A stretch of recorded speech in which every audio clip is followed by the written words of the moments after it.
చూస్ country delight, live better. ఇప్పుడే country delight యాప్ని download చేసుకోండి.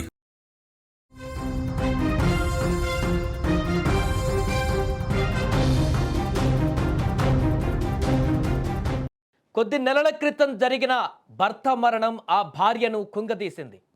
భర్త లేని లోటును జీర్ణించుకోలేకపోయింది. ఆ భారాన్ని, ఆ భయాన్ని తట్టుకోలేక నేడు తన 2 పిల్లలకు విషమిచ్చి తాను ఆత్మహత్యాయత్నానికి పాల్పడింది. ఈ దారుణమైనటువంటి ఘటన ఇప్పుడు ఒక్కసారిగా సంచలనంగా మారింది. ఇల్లాలని కుంగదీసింది. తన భర్త మాదిరిగా పిల్లల్ని పోషించలేనని భయం ఆమెను వెంటాడింది, మనోవేదనకు గురి చేసింది. అదే భయంతోనే ఆమె తీసుకున్న కఠిన నిర్ణయం ఇప్పుడు 2 ప్రాణాలు పోవడంతో పాటు మరో ప్రాణం కొన ఊపిరితో కొట్టుమిట్టేలా చేసింది.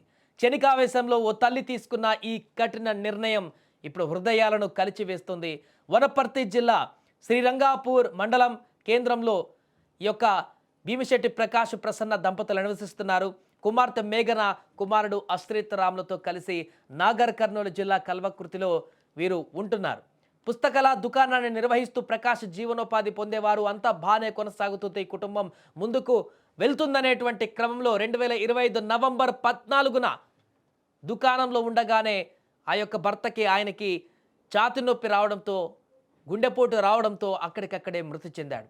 అప్పటి నుంచి భర్త లేరనేటువంటి బాధ ఆ భార్యను వెంటాడింది. ఈ క్రమంలోనే వాళ్లకున్నటువంటి దుకాణాన్ని తమ్ముడు చక్రధర్తో కలిసి ప్రసన్న నిర్వహిస్తున్నారు. రోజులు గడుస్తున్న పిల్లల్ని ఎలా పోషించాలనేటువంటి భయం మాత్రం ఆమెను వెంటాడుతూనే వచ్చింది. భర్త దూరమయ్యాడన్నటువంటి పుట్టెడు దుఃఖం ఒకవైపు, రేపటి రోజు ఎలా గడుస్తుంది అనేటువంటి భయం మరొక వైపు ఆమెను కుంగదీశాయి.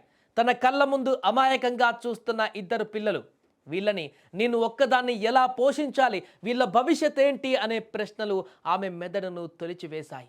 ఆర్థిక ఇబ్బందులు, ఒంటరితనం ఆమెను మానసికంగా బలహీనపరిచాయి. ఆ ఆవేదన తట్టుకోలేక క్షణికావేశంలో ఆమె తీసుకున్న ఒక కఠిన నిర్ణయం పెను విషాదాన్ని మిగిల్చింది. కడుపున పుట్టిన బిడ్డలకే విషమిచ్చింది ఆ తల్లి. తాను కూడా ఆ యొక్క విషాన్ని తీసుకుంది. ఈ ఘోరంలో ఇంకా లోకం పోకడ తెలియనటువంటి 2 నిండు ప్రాణాలు ఇప్పుడు గాల్లో కలిసిపోయాయి. న్యూ ఇయర్ రోజు, కొత్త సంవత్సరం మొదటి రోజే మధ్యాహ్న సమయంలో తన 2 పిల్లలకు విషం కలిపినటువంటి అన్నాన్ని పెట్టి తాను కూడా ఆ విషయాన్ని తింది ప్రసన్న. అపస్మారక స్థితికి చేరుకున్నారంతా. అయితే తమ్ముడు చక్రధర్ ఇంటికి వెళ్ళి చూడగా అప్పటికే అక్కడ 3 వాంతులు చేసుకుని అపస్మారక స్థితిలోకి వెళ్ళిపోయినటువంటి పరిస్థితిని గమనించాడు. ఉటావుటిన కల్వకుర్తి ప్రభుత్వ ఆసుపత్రికి వారిని తరలించారు. కానీ అక్కడ చికిత్స పొందుతూ మేఘన మృతి చెందగా ప్రసన్నను మెరుగైనటువంటి వైద్యం కోసం హైదరాబాద్కు తరలిస్తుండగా మార్గ మధ్యలో మృతి చెందింది. ఇక అశ్రిత్ రామ్ కల్వకుర్తిలో ఓ ప్రైవేట్ ఆసుపత్రిలో చికిత్స పొందుతున్నాడు. ఇది కేవలం ఒక కుటుంబంలో జరిగినటువంటి విషాదం మాత్రమే కాదు, మన సమాజంలో ఉన్నటువంటి అభద్రతా భావానికి అద్దం పడుతున్నటువంటి ఘటన. సమస్యలు ఎవరికైనా రావు, కానీ చావే వాటికి పరిష్కారం కాదు కదా. ఒక క్షణం ధైర్యం తెచ్చుకొని ఉంటే ఆ పసి ప్రాణాలు దక్కేవి. మన చుట్టూ ఉన్న వారికి కష్టం వస్తే కాస్త భరోసా ఇద్దాం, నేనున్నాను అనేటువంటి ఒక మాట ఇలాంటి ఎన్నో ప్రాణాలను కాపాడుతుంది.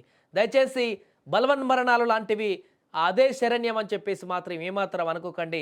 నిన్న కర్నూలులో ఓ తండ్రి ఇవాళ ప్రసన్నాలు తీసుకున్నటువంటి నిర్ణయం, 2 కుటుంబాల్లో జరిగినటువంటి పరిణామం ఒకటే. కర్నూలులో ఆ తండ్రి భార్యను కోల్పోయి కుటుంబంలో ఉన్నటువంటి పరిస్థితులను పూర్తిగా జీర్ణించుకోలేక, భార్యను కోల్పోయినటువంటి బాధను తట్టుకోలేక పిల్లలకి అక్కడ విషమిచ్చి తను కూడా ఆత్మహత్య చేసుకున్నటువంటి పరిస్థితి. ఇక్కడ భర్త చనిపోయినటువంటి వనపర్తిలో భర్త చనిపోయినటువంటి బాధను, పిల్లలను ఎలా పోషించాలనేటువంటి భయం, భవిష్యత్ అంధకారంగా మారిందేమోననేటువంటి ఒక ఆందోళనతోటి ఆ పిల్లలకు విషమిచ్చి తను చనిపోయినటువంటి పరిస్థితి. ఘటనలు వేరైనా కూడా పరిస్థితులు మాత్రం ఒకటిగానే కనిపిస్తున్నాయి. బంగారు భవిష్యత్తులను మొగ్గలనే తుంచేసేటువంటి పరిణామాలకు వీరిద్దరు తీసుకున్నటువంటి నిర్ణయాలు ఇప్పుడు అభంశుభం తెలియని వారి పిల్లలను కూడా తుదిముట్టించాయి.